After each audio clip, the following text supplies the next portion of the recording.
Magandang hapon po sa inyong lahat. Welcome po sa News Up to Date.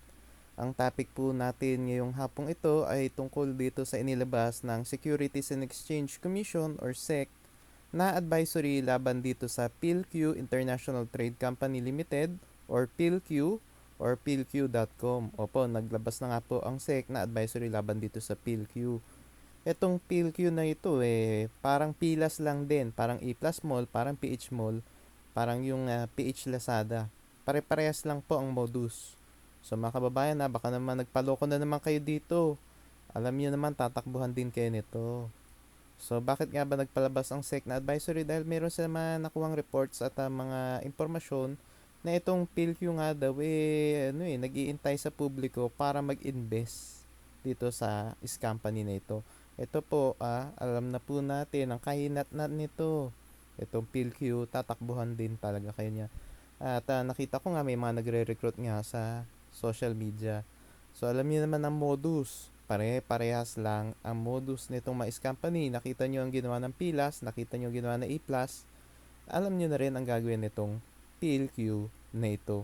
So tignan natin yung screenshot ng website nila na inilabas ng Securities and Exchange Commission na nakapaloob dun sa advisory. So tignan natin.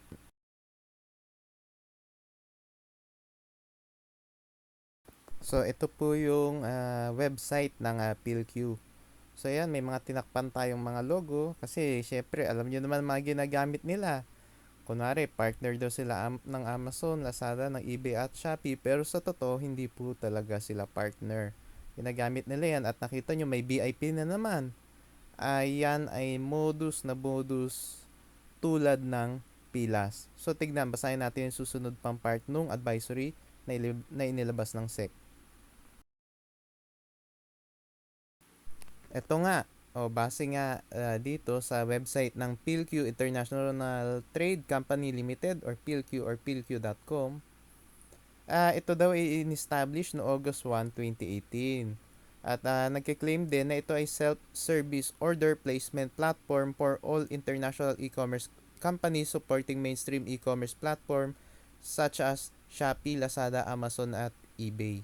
So tulad nga talaga ng Pilas ang modus, 'di ba? Ganito din eh. A Plus Mall, ganito din ang kiniklaim nila. Lahat sila ganyan ang kiniklaim eh. Pero ewan ko na mga kababayan, ba't pa kayo nagpapaloko? Pare-parehas na nga ang modus. Pare-parehas na ang modus. So ano pa? Base nga doon sa nakapost sa website, yung mga investor daw ay pwede mag-join sa pamamagitan muna ng pag-register at pagpahili daw doon sa 6 na VIP plans. At ito daw ay may corresponding task. So ano ba ito? So VIP 1 worth 1,000 pesos, VIP 2 worth 3,500 pesos, VIP 3 worth 8,000 pesos, VIP 4 worth 20,000 pesos, VIP 5 worth 40,000 pesos at VIP 6 worth 88,000 pesos. At base nga dito, yung mga investor daw ay pwedeng kumita as low as 1,500 pesos up to 106,000 pesos monthly. Depende kung anong VIP plan daw ang kukunin.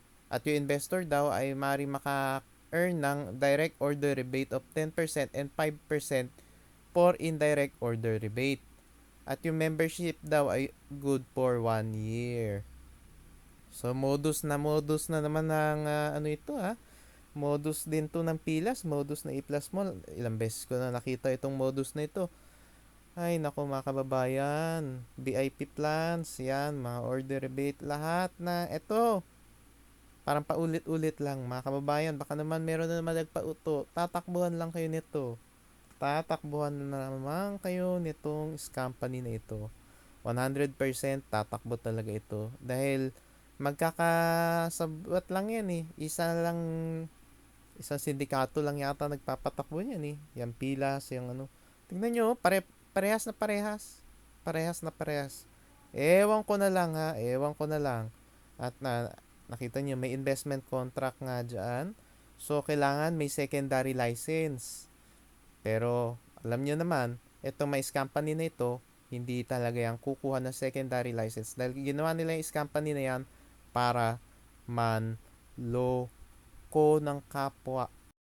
Basahin natin yung iba pang parte nung inilabas na advisory na Securities and Exchange Commission. So, ito na nga. So, ito na nga. Ayon nga sa Securities Regulation Code or SRC, kailangan muna may necessary license or secondary license ang isang kumpanya para makapag-offer to ng investment sa publiko.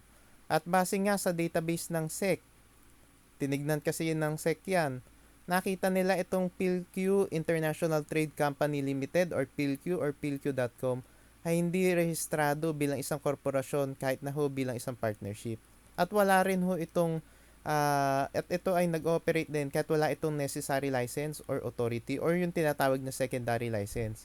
So, ibig sabihin nga, illegal ang pagsusulisit ng investment nitong PhilQ. At tinignan din nila itong scheme o investment scheme na ini-employ ng PhilQ International Trade Company or PhilQ or PhilQ.com ay nagpapakita ng indikasyon na ito ay isang Ponzi scheme kung saan yung kita o payout na natatanggap ng mga naunang investor ay nanggagaling sa pay-in ng mga bagong investor. So talagang yan po ay napaka-risky at talagang unsustainable.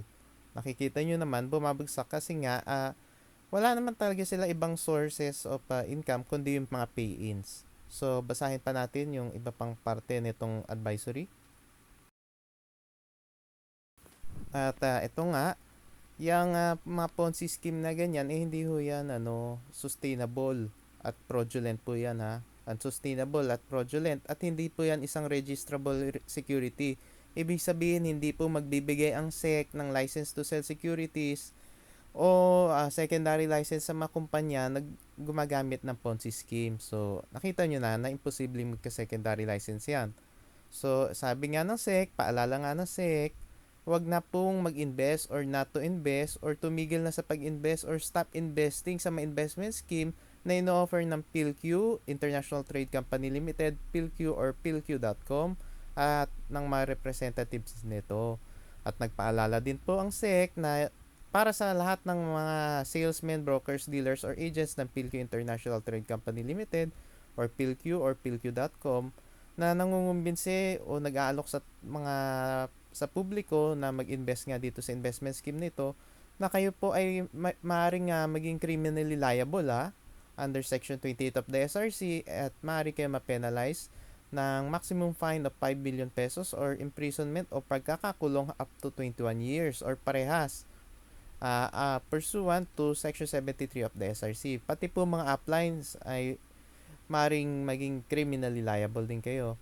At yung mga nakuha ng pangalan ng SEC na maring involved nga dito sa company na ito ay nai-report na po sa Bureau of Internal Revenue or BIR para sa kaukulang penalties at mga taxes.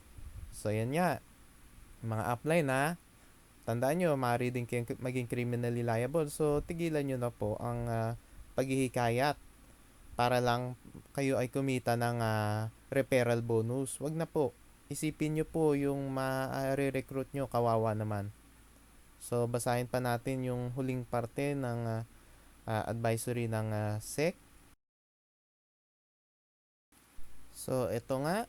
Kung may impormasyon kayo tungkol sa operasyon ng PhilQ International Trade Company Limited or ng PhilQ or PhilQ.com at sa mga representatives nito ay maaari nyo pong isend ang inyong report sa pamamagitan ng email sa email ng EIPD or Enforcement and Investor Protection Department ng Securities and Exchange Commission. Ang kanilang email ay epd@sec.gov.ph at ito ay nilabas noong November 25, 2021 at na-publish nga sa website ng SEC kaninang umaga.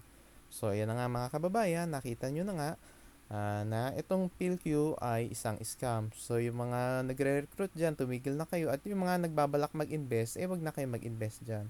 At sa mga nakapag-invest, kumari, i-refund nyo na o i-pull out nyo na yung pera nyo habang nandyan pa. Kasi pag wala na yan, wala na rin. Wala na rin yung pera nyo. Mahirapan na kayong mahanap yan o mahunting. Kaya nga, kung ako po sa inyo, ay wag na po kayong mag-i-invest. Wag na po kayong mag-i-invest sa mga companies. Dapat ho maghanap kayo kung may secondary license yung pag-i-investa nyo. Napakarami pong mga legit talaga.